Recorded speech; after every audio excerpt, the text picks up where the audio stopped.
آتش پرستوں کا سالار بہیمن جزاویہ اردو شعر سے نیا حکم لینے کے لیے مدائن پہنچ چکا تھا، لیکن شاہی طبیب نے اسے روک لیا۔ اگر کوئی اچھی خبر لائے ہو تو اندر چلے جاؤ، طبیب نے کہا۔ اگر خبر اچھی نہیں تو میں تمہیں اندر جانے کی اجازت نہیں دے سکتا۔ خبر اچھی نہیں، جزاویہ نے کہا۔ ہماری فوج تیسری بار شکست کھا چکی ہے، اندر غرض ایسا بھاگا ہے کہ لاپتہ ہو گیا ہے۔ جزاویہ، طبیب نے کہا، اردو شعر کے لیے اس سے زیادہ بری خبر اور کوئی نہیں ہو سکتی۔ اندرغرض کو تو کسریٰ اردو شعر اپنی جنگی طاقت کا سب سے زیادہ مضبوط ستون سمجھتا تھا۔ جب سے یہ سالار گیا ہے، شہنشاہ دن میں کئی بار پوچھتا رہا کہ اندرغرض مسلمانوں کو فارس کی سرحد سے نکال کر واپس آیا ہے یا نہیں۔ تھوڑی دیر پہلے بھی اس نے پوچھا تھا۔ محترم طبیب، جزاویہ نے کہا، کہ ہم ایک حقیقت کو چھپا کر غلطی نہیں کر رہے۔ کسریٰ کو کسی نہ کسی طرح تو پتہ چل ہی جائے گا۔ جزاویہ، طبیب نے کہا، میں تمہیں خبردار کرتا ہوں کہ اگر تم نے یہ خبر شہنشاہ کو سنائی تو اس کا خون تمہاری گردن پر ہوگا۔ جزاویہ وہیں سے لوٹ گیا، لیکن اپنے لشکر کے پاس جانے کی بجائے اس خیال سے مدائن میں رکا رہا کہ اردو شعر کی صحت ذرا بہتر ہوگی تو وہ اسے خود شکست کی خبر سنائے گا اور اس کے ساتھ وعدہ کرے گا کہ وہ مسلمانوں سے تینوں شکستوں کا انتقام لے گا۔ اس روز یا اس سے ایک دو روز بعد عیسائیوں کا ایک وفد اردو شعر کے پاس پہنچ گیا۔ اس کا طبیب اور شاہی خاندان کا کوئی بھی فرد قبل از وقت نہ جان سکا کہ یہ وفد کس مقصد کے لیے آیا ہے۔ اردو شعر کو چونکہ معلوم تھا کہ عیسائیوں نے اس لشکر میں شامل ہو کر مسلمانوں کے خلاف جنگ لڑی ہے، اس لیے اس نے بڑی خوشی سے ان عیسائیوں کو ملاقات کی اجازت دے دی۔ اس وفد نے اردو شعر کو پہلی خبر یہ سنائی کہ سالار اندرغرض شکست کھا کر بھاگ گیا ہے۔ اندرغرض شکست نہیں کھا سکتا، اردو شعر نے ایک جھٹکے سے اٹھ کر بیٹھتے ہوئے کہا۔ کیا تم لوگ مجھے یہ جھوٹی خبر سنانے آئے ہو؟ کہاں ہے اندرغرض؟ اگر اس کی شکست کی خبر صحیح ہے تو یہ بھی صحیح ہے کہ جس روز وہ مدائن میں قدم رکھے گا وہ اس کی زندگی کا آخری روز ہوگا۔ ہم جھوٹی خبر نہیں سنانے آئے، وفد کے سربراہ نے کہا۔ ہم آپ کی اس تیسری شکست کو فتح میں بدلنے کا عہد لے کر آئے ہیں، لیکن آپ کی مدد کے بغیر ہم کامیاب نہیں ہو سکتے۔ اردو شعر کچھ دیر چپ چاپ خلا میں گھورتا رہا۔ اس کی بیماری بڑھتی جا رہی تھی، وہ بہت کمزور ہو چکا تھا، دواؤں کا اس پر الٹا اثر ہو رہا تھا۔ اب تیسری شکست کی خبر نے رہی صحیح کسر بھی پوری کر دی۔ اس کا طبیب اس کے پاس کھڑا تھا۔ کسریٰ کو اس وقت آرام کی ضرورت ہے، طبیب نے کہا۔ معزز مہمان اس وقت چلے جائیں تو کسریٰ کے لیے بہتر ہوگا۔ عیسائیوں کا وفد اٹھ کھڑا ہوا۔ ٹھہرو، اردو شعر نے نحیف سی آواز میں کہا، تم لوگوں نے شکست کو فتح میں بدلنے کی بات کی تھی، تم کیا چاہتے ہو؟ اپنے کچھ دستے جن میں سوار زیادہ ہوں ہمیں دے دیں۔ وفد کے سردار نے کہا، ہمارا پورا قبیلہ 19 کے مقام پر پہنچ چکا ہے، جو مانگو گے دوں گا۔ اردو شعر نے کہا، بہیمن جزاویہ کے پاس چلے جاؤ اور اس کا لشکر اپنے ساتھ لے لو۔ جزاویہ دلجا کے قریب کہیں ہوگا۔ بہیمن جزاویہ مدائن میں ہے، کسی نے اردو شعر کو بتایا۔ وہ شہنشاہ کے پاس آیا تھا لیکن طبیب نے اسے آپ تک آنے نہیں دیا۔ اسے بلاؤ، اردو شعر نے حکم دیا، مجھ سے کچھ بھی نہ چھپاؤ۔ جب جزاویہ اردو شعر کو بتا رہا تھا کہ اسے میدان جنگ تک پہنچنے کا موقع ہی نہیں ملا، اس وقت 19 میں صورتحال کچھ اور ہو چکی تھی۔ جزاویہ اپنے دوسرے سالار جبان کو لشکر دے کر آیا تھا اور اس نے جبان سے کہا تھا کہ وہ اس کی واپسی تک مسلمانوں سے لڑائی سے گریز کرے۔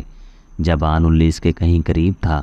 اسے ایک اطلاع یہ ملی کہ عیسائیوں کا ایک لشکر 19 کے گرد و نواح میں جمع ہے، اور دوسری اطلاع یہ ملی کہ مسلمانوں کا لشکر 19 کی طرف بڑھ رہا ہے۔ جبان کے لیے حکم تو کچھ اور تھا، لیکن اس اطلاع پر کہ مسلمان پیش قدمی کر رہے ہیں وہ خاموش نہیں بیٹھ سکتا تھا۔ اس نے اپنے لشکر کو کوچ کا حکم دیا اور 19 کا رخ کیا۔ ابھی جزاویہ واپس نہیں آیا تھا۔ جبان تک اردو شعر کا بھی کوئی حکم نہیں پہنچا تھا۔ چونکہ وہاں موجود تھا اس لیے اس کی ذمہ داری تھی کہ مسلمانوں کو روکے۔ تاریخ میں بکر بن وائل کے ان عیسائیوں کی تعداد کا کوئی اشارہ نہیں ملتا جو 19 میں لڑنے کے لیے پہنچے تھے۔ ان کا سردار اعلیٰ اسود اجلی تھا۔ وہ مدائن سے اپنے وفد کی واپسی کا انتظار کر رہے تھے۔ خالد رضی اللہ عنہ انتظار کرنے والے سالار نہیں تھے۔ انہوں نے اپنی فوج کو تھوڑا سا آرام دینا ضروری سمجھا تھا۔ پھر انہوں نے 19 کی طرف پیش قدمی کا حکم دیا۔ رفتار معمول سے کہیں زیادہ تیز رکھی۔ مثنہ بن حارثہ اپنے جانبازوں کا دستہ لیے باقی لشکر سے الگ تھلگ جا رہا تھا۔ اللہ کے سپاہیوں، مثنہ نے راستے میں اپنے دستے سے کہا، یہ لڑائی تم اس طرح لڑو گے جس طرح ہم کسرا کی سرحدی چوکیاں تباہ کرنے کے لیے لڑتے رہے تھے۔ چھاپا مار لڑائی، شب خون۔ تم ان لوگوں سے لڑنے جا رہے ہو جو تمہاری طرح لڑنا نہیں جانتے۔ انہیں تم جانتے ہو، وہ تمہارے ہی قبیلے کے لوگ ہیں۔ ہم انہیں بھگا بھگا کر لڑائیں گے، اس لیے میں نے تمہیں لشکر سے الگ کر لیا ہے۔ لیکن یہ خیال رکھنا کہ ہم اسی لشکر کے سالار کے ماتحت ہیں، اور یہ بھی خیال رکھنا کہ یہ مذاہب کی جنگ ہے۔ دو باطل عقیدے تمہارے مقابلے میں ہیں۔ تمہیں ثابت کرنا ہے کہ خدا تمہارے ساتھ ہے۔ خدا کی قسم، یہی وہ لوگ ہیں جنہوں نے ہمارے خلاف ہمیشہ مخبری اور آتش پرستوں کے ہاتھوں ہمارے گھروں کو نظر آتش کرایا ہے۔ سواروں کا یہ دستہ پرجوش نعرے لگانے لگا۔ مسنا نے روک دیا اور کہا کہ خاموشی برقرار رکھنی ہے۔ دشمن کو اس وقت پتہ چلے کہ ہم آ گئے ہیں جب ہماری تلواریں انہیں کاٹ رہی ہوں۔ عیسائیوں کا لشکر اللیس کے مقام پر پڑاؤ ڈالے ہوئے ہے، مدائن سے اپنے وفد کی واپسی کا انتظار کر رہا ہے۔ ہوشیار، دشمن آ رہا ہے۔ عیسائی لشکر کے سنتریوں نے واویلا برپا کر دیا۔ خبردار، ہوشیار، تیار ہو جاؤ۔ ہڑبونگ سی مچ گئی۔ ان کے سرداروں نے درختوں پر چڑھ کر دیکھا ایک لشکر چلا آ رہا تھا۔ سرداروں نے درختوں کے اوپر سے ہی حکم دیا کہ تیر انداز اگلی صف میں آ جائیں۔ یہ لوگ چونکہ باقاعدہ فوجی نہیں تھے، اس لیے علمی نظم و ضبط اور صبر و تحمل کی کمی تھی۔ وہ لوگ ہجوم کی صورت میں لڑنا جانتے تھے، پھر بھی انہوں نے صف بندی کر لی۔ آنے والا لشکر قریب آ رہا تھا۔ جب یہ لشکر اور قریب آیا تو سرداروں کو کچھ شک ہونے لگا۔ تب ایک سالار نے کہا کہ یہ لشکر مسلمانوں کا نہیں ہو سکتا، کیونکہ یہ اس طرف سے آ رہا ہے جس طرف بہیمن جزاویہ کا لشکر ہونا چاہیے تھا۔ سالار نے دو گھڑ سواروں کو یہ کہہ کر دوڑا دیا کہ جا کر دیکھو کہ یہ کس کا لشکر ہے۔ یہ دوست ہیں۔ ایک سوار نے پیچھے مڑ کر بلند آواز سے کہا، یہ فارس کی فوج ہے، یسوع مسیح کے پجاریوں۔ درخت سے سالار اعلیٰ نے چلا کر کہا، تمہاری مدد کے لیے مدائن سے فوج آ گئی ہے۔ عیسائی نعرے لگانے لگے اور تھوڑی دیر بعد جبان کا لشکر عیسائیوں کے پڑاؤ میں آ گیا۔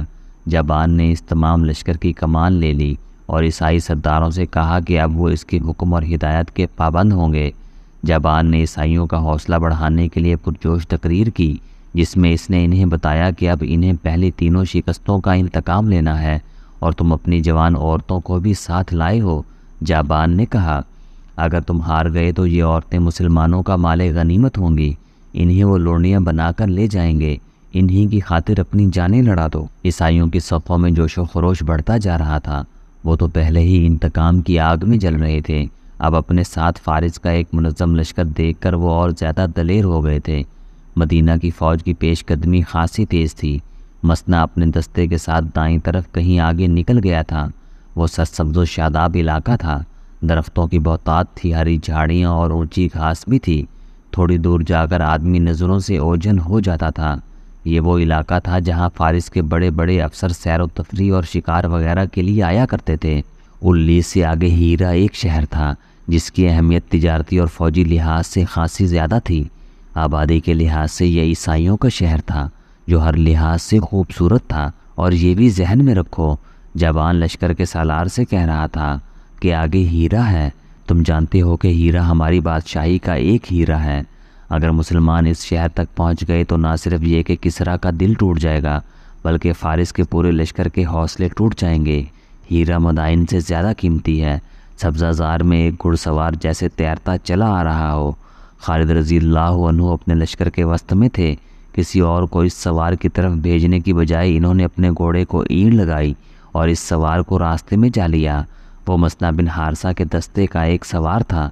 ابن حارثہ کا پیغام لایا ہوں۔ سوار نے خالد رضی اللہ عنہ سے کہا، اللیس کے میدان میں آتش پرستوں کی فوج بھی آ گئی ہے۔ ابن حارثہ نے کہا ہے کہ سنبھل کر آگے آئیں، فوراً واپس جاؤ۔ خالد رضی اللہ عنہ نے سوار سے کہا، اور مسنا سے کہو کہ اڑ کر مجھ تک پہنچے۔ مسنا کا قاصد یوں غائب ہو گیا جیسے اسے زمین نے نگل لیا ہو۔ اس کے گھوڑے کے ٹاپ کچھ دیر تک سنائی دیتے رہے جو درختوں میں گزرتی ہوئی ہوا کی شان شام میں تحلیل ہو گئے۔ خالد رضی اللہ عنہ واپس اپنے لشکر میں آئے اور اپنے سالاروں کو بلا کر انہیں بتایا کہ آگے صرف بکر بن وائل کے لوگ ہی نہیں بلکہ مدائن کا لشکر بھی ان کے ساتھ آ ملا ہے۔ انہوں نے اپنے سالاروں کو یہ بھی بتایا کہ مسنا بن حارثہ آ رہا ہے۔ انہوں نے پہلے کی طرح سالار عاصم بن عمرو اور سالار عدی بن حاتم کو دائیں اور بائیں پہلو میں رکھا۔ زیادہ دیر نہیں گزری تھی کہ مسنا یوں آن پہنچا جیسے وہ واقعی اڑ کر آیا ہو۔ ابن حارثہ، خالد رضی اللہ عنہ نے کہا، کیا تم نے اپنی آنکھوں سے فارس کے لشکر کو عیسائیوں کے ساتھ دیکھا ہے؟ مسنا بن حارثہ نے صرف دیکھا ہی نہیں تھا بلکہ اس نے جنبازی کا مظاہرہ کر کے بہت کچھ معلوم کر لیا تھا۔ اس نے اپنے جاسوس آگے بھیج رکھے تھے، انہوں نے اسے اطلاع دی تھی کہ مدائن کی فوج عیسائیوں سے آ ملی ہے۔ مسنا نے پوری معلومات حاصل کرنے کا ارادہ کر لیا۔ رات کو اس نے اپنے ساتھ 3 سوار لیے اور دشمن کے پڑاؤ کے قریب جا کر گھوڑوں سے اترے اور انہیں ایک درخت کے ساتھ باندھ دیا اور وہاں سے چھپ کر اور جہاں ضرورت پڑی وہاں پیٹھ کے بل رینگ رینگ کر پڑاؤ کے نزدیک چلے گئے۔ آتش پرستوں کے سنتری پڑاؤ کے ارد گرد گھوم پھر رہے تھے۔ یہ سفر 12 ہجری کے وسط کی راتیں تھیں۔ آدھے چاند کی چاندنی تھی جو فائدہ بھی دے سکتی تھی اور نقصان بھی۔ 2 سنتری ان کے سامنے سے گزر گئے، انہیں پیچھے سے جا کر پکڑا جا سکتا تھا، لیکن ان کے پیچھے ایک گھڑ سوار آ رہا تھا۔ اس نے اپنے سنتریوں کو آواز دے کر روک لیا اور ان کے پاس آ کر انہیں بیدار اور ہوشیار رہنے کو کہنے لگا۔ وہ کوئی کماندار معلوم ہوتا تھا۔ مسلمان رات کو تو حملہ نہیں کر سکتے، ایک سنتری نے کہا، پھر بھی ہم بیدار اور ہوشیار ہیں، تم سپاہی ہو۔ گھڑ سوار نے حکم کے لہجے میں کہا، جو ہم کماندار جانتے ہیں وہ تم نہیں جانتے۔ مسلمانوں کا کچھ پتہ نہیں، وہ کسی وقت کیا کر گزریں، انہیں عام قسم کا دشمن نہ سمجھو۔ اور تم نے مسنا بن حارثہ کا نام نہیں سنا؟ کیا تم نہیں جانتے کہ کسریٰ نے مسنا کے سر کی کتنی قیمت مقرر کر رکھی ہے؟ تم اگر اسے زندہ یا مردہ پکڑ لاؤ یا اس کا صرف سر پیش کر دو تو مالا مال ہو جاؤ گے، لیکن تم اسے پکڑ نہیں سکو گے، وہ جن ہے، کسی کو نظر نہیں آتا۔ چلو آگے چلو، اپنے علاقے کا گشت کرو۔ سنتری آگے نکل گئی اور گھڑ سوار وہیں کھڑا رہا۔ مسنا بن حارثہ اپنے 3 جانبازوں کے ساتھ ایک گھنی جھاڑی کے پیچھے چھپا ہوا تھا۔ گھوڑ سوار اس طرف جانے کی بجائے جس طرف سنتری چلے گئے تھے دوسری طرف چلا گیا۔ گھوڑے پر اسے پکڑنا خطرے سے خالی نہیں تھا۔ مسنا نے اپنے ایک جانباز کے کان میں کچھ کہا اور گھوڑ سوار کماندار کو دیکھا، وہ آہستہ آہستہ چلا جا رہا تھا۔ مسنا قریب کے ایک درخت پر چڑھ گیا۔ اس کے جانباز نے ذرا اونچی آواز میں کچھ کہا، کماندار نے گھوڑا روک لیا۔ جانباز نے اسے واپس آنے کو کہا، وہ اس آواز پر واپس آ رہا تھا۔ اچانک درخت سے مسنا کودا اور گھوڑ سوار کے اوپر گرا اور اسے گھوڑے سے گرا دیا۔ مسنا کے ایک آدمی نے دوڑ کر گھوڑے کی لگام پکڑ لی اور دونوں نے کماندار کو دبوچ لیا اور اس کا منہ باندھ دیا اور اسے اور اس کے گھوڑے کو وہاں سے دور لے گئے۔ انہوں نے اپنے گھوڑے کھولے اور وہاں سے اتنی دور نکل گئے جہاں وہ چیختا چلاتا تو بھی اس کی آواز اس کے پڑاؤ تک نہ پہنچتی۔ زندہ رہنا چاہتے ہو تو بتاؤ کہ تمہاری فوج کہاں سے آئی ہے؟ مسنا نے تلوار کی نوک اس کی شہ رگ پر رکھ کر پوچھا۔ وہ بہیمن جزاویہ کے لشکر کا کماندار تھا۔ اس نے جان بچانے کی خاطر سب کچھ بتا دیا، یہ بھی کہ جزاویہ مدائن چلا گیا ہے اور اس کی جگہ جابان سالار ہے اور بکر بن وائل کا لشکر انہیں اتفاق سے مل گیا ہے۔ اس نے یہ بھی بتایا کہ اس قبیلے کے کچھ سردار مدائن سے فوج اپنے ساتھ لائیں گے۔ کیا تمہیں معلوم ہے کہ مدینے کی فوج کہاں ہے؟ مسنا نے اس سے پوچھا۔ وہ بہت دور ہے، کماندار نے جواب دیا، ہم اس پر حملہ کرنے جا رہے ہیں، شاید 2 روز بعد۔ جب اس سے ہر ایک بات معلوم ہو گئی تو اسے ہلاک کر کے لاش وہیں دفن کر دی گئی۔ سورج طلوع ہو چکا تھا جب مسنا بن حارثہ خالد رضی اللہ عنہ کو یہ ساری روادات سنا رہا تھا۔ تعداد کا اندازہ کیا ہے؟ خالد رضی اللہ عنہ نے پوچھا۔ صحیح اندازہ مشکل ہے ابن ولید، مسنا نے کہا، ہماری اور ان کی تعداد کا تناسب وہی ہے جو پہلے تھا، وہ ہم سے 4 گنا نہیں تو 3 گنا سے یقیناً زیادہ ہیں۔ خالد رضی اللہ عنہ نے اپنی فوج کو روکا نہیں تھا تاکہ وقت ضائع نہ ہو اور دشمن کو بے خبری میں جالیں۔ انہوں نے چلتے چلتے اپنے سالاروں سے مشورے لیے، خود سوچا اور احکام دیے۔ ان عربوں کے متعلق آتش پرستوں کے سب سے زیادہ جرری اور تجربہ کار سالار ہرمز نے کہا تھا کہ یہ لوگ صحرا کے رہنے والے ہیں اور صحرا میں ہی لڑ سکتے ہیں۔ ہرمز نے یہ بھی کہا تھا کہ وہ انہیں دجلہ اور فرات کے اس علاقے میں لڑائے گا جس میں درخت، جھاڑیاں، گھاس اور کہیں کہیں دلدل ہیں، لیکن ہرمز کے خواب اسی سرسبز اور دلدلی علاقے میں ٹوٹ ٹوٹ کر بکھر گئے تھے۔